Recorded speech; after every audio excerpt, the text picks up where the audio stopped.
Hey, what's up, my people? John Middlekauff, new YouTube channel. What I need you to do, subscribe, like the video, leave a comment, share with your friends. Appreciate everyone that has. It's the podcast, 3 and Out. You can listen wherever you listen to podcasts. Apple, Spotify. We got you covered. Also, thevolume.com. We got merch right here. FlexFit hat. Go to thevolume.com. Get yourself a 3 and Out hat. Yeah, I was looking at some of the athletic testing numbers from JJ McCarthy. He's shorter than Alex Smith, but they're very similar athletes. And I would say JJ, obviously the way he played for Jim Harbaugh would have some parallels the way Alex had a lot of success. The difference I would say is JJ has a better arm. So if Alex would have had a better arm, I mean, he was already a solid player. He might have even been really even a better player. What are your thoughts on JJ McCarthy, who clearly looks like he's going to get drafted really high? Yeah, I've got an old, just like every old scout, the only top quarterback I haven't done is JJ McCarthy because I did a top 100 overall and he wasn't on my list. This is going back to last August. Okay. Yeah. So I haven't done him. I find it interesting that, for instance, if you're going to look at Caleb Williams, Jayden Daniels, Drake Maye, I would throw Michael Penix in that group too. I did. How about his pro day the other day? 4.55 and jumps 36 inches, Mike. Look. For a pocket quarterback who we know is a great thrower of the ball, he's an athlete. I don't necessarily think I saw 4.55 on tape, but he is a big, strong, athletic kid that can layer the ball at all 3 levels. He took a beating against Oregon. He kept on ticking. Why I like him is he wins in the pocket. He can get outside the pocket, but he wins in the pocket. He shuffles, he moves, he keeps his eyes up, and some of his back shoulder stuff is high-level NFL. I mean, he just has a gifted feel back shoulder at all 3 levels. I don't think, and maybe it's the medical, but the kid's been healthy for 2 straight years now, and you got to listen to your doctors.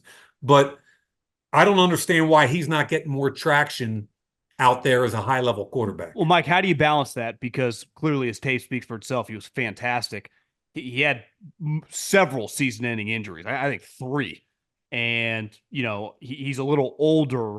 You're not a medical professional. So when the trainer goes, well, he's fully healthy. He hasn't missed a game in 2 years. You see him at the pro days running 4.55, jumping. He's clearly healthy right now.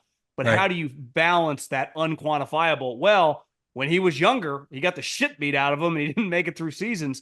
Yeah. Now, what if that's never a case? Or what if it crops in immediately? Will that keep you up at night? Because he's clearly, I like him. You couched it well. And the conversation in the draft room, we'd have our doctors and our trainers and John and I and a couple high-level people in there. And I would be saying what you just said. I'd be like, wait a minute.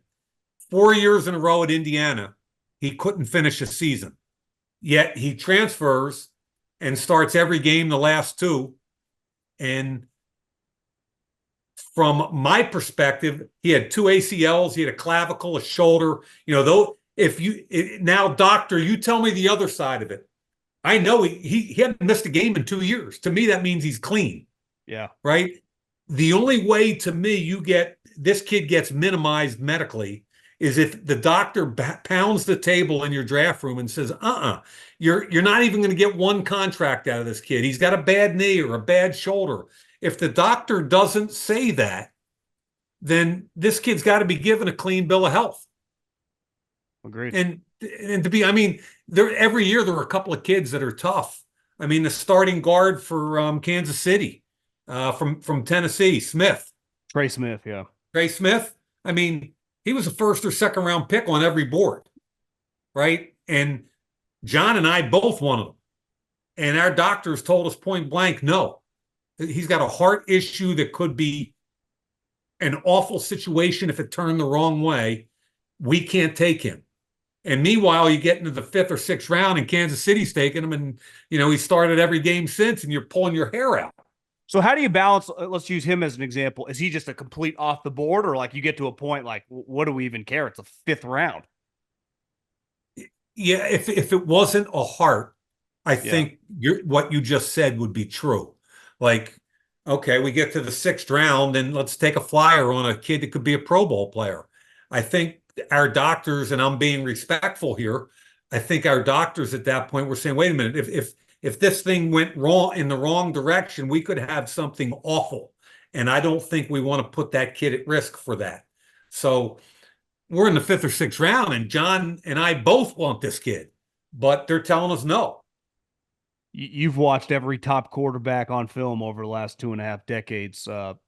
Caleb's been a well discussed player for years now. What are your just thoughts on the overall prospect? Yeah, And where would you rank him with some of the top guys over the years? You know, the Staffords, the Lucks, the Trevor Lawrences, just the no brainer number one guys. I don't know. That's a good question.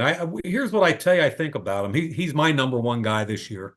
I wish I'd seen him personally up close because I have not been in the same room or the same building with him. And I don't like it when I don't see quarterbacks throw the ball live. I'm doing everything off tape now. But having said all those things, I don't know how thick his frame is up top, but he's got a strong lower body. You can see that on tape. He runs through a lot of tackles. He's strong in the pocket. Forget all the fancy stuff, all the off balance throws, off platform throws, his escapes, his scrambles. You got to win inside the pocket to be a franchise quarterback in the NFL. And this kid wins in the pocket. He's got his eyes stay up. He's got a natural feel. He took a beating this year, way more than he did in 22. And did he make some throws he probably wants to have back? Yeah, but he was trying to win football games. He was taking more chances. He was getting sacked more. And you can knock him on all those things. I see a competitor that can make every throw at every level. He's stronger than you would think he is. And I think he's a high level potential franchise quarterback. What about the next couple guys? Because it's kind of up in the air who's going to be the number two pick. How would you rank Drake Maye and Jayden Daniels? The Jayden Daniels thing, you know how, John, when you're watching tape and you're not really sure what to expect, and you put the tape in, you go, wow. And the more you watch, the more you're going, holy crap, this is really fun. That's how I was with Jayden Daniels. The more I watched, from his legs perspective, it reminded me of Lamar Jackson when he came out. Like, he was as fast as he needed to be. He was not only running away from linebackers, he's running away from corners and safeties that have angles on them. You can't just make a decision that you're going to draft a guy because of his legs, but his accuracy on the deep ball, he had 55 starts. I'm a little worried about his upper body frame, but again, I think Daniels is really talented. Drake Maye had 26 starts. You know what's interesting, John? You ought to go back if you haven't already. Take a look at North Carolina State. They're getting beat up in the second half. And one of my frustrations with him is that I felt like he was overly protective of the football at times, not throwing with anticipation, not throwing guys open, trusting his legs when things broke down instead of waiting to see if that second or third progression works. They get down like 16 or 18 against NC State. Offensive plays, I want to say like 33 to 48 or 50. There's a collection of plays in there where he does all the things I just talked about him not doing. He throws guys open. He throws with anticipation. He runs when he has to. He takes a couple shots in the pocket, gets up and makes another play. And the only reason he was doing it is because they were behind and he had to try to find ways to make a play. And if you can do it in those situations, I believe you can do it beyond that. So I like Drake Maye. I think I like Jayden Daniels a little bit more. I like Michael Penix in that conversation.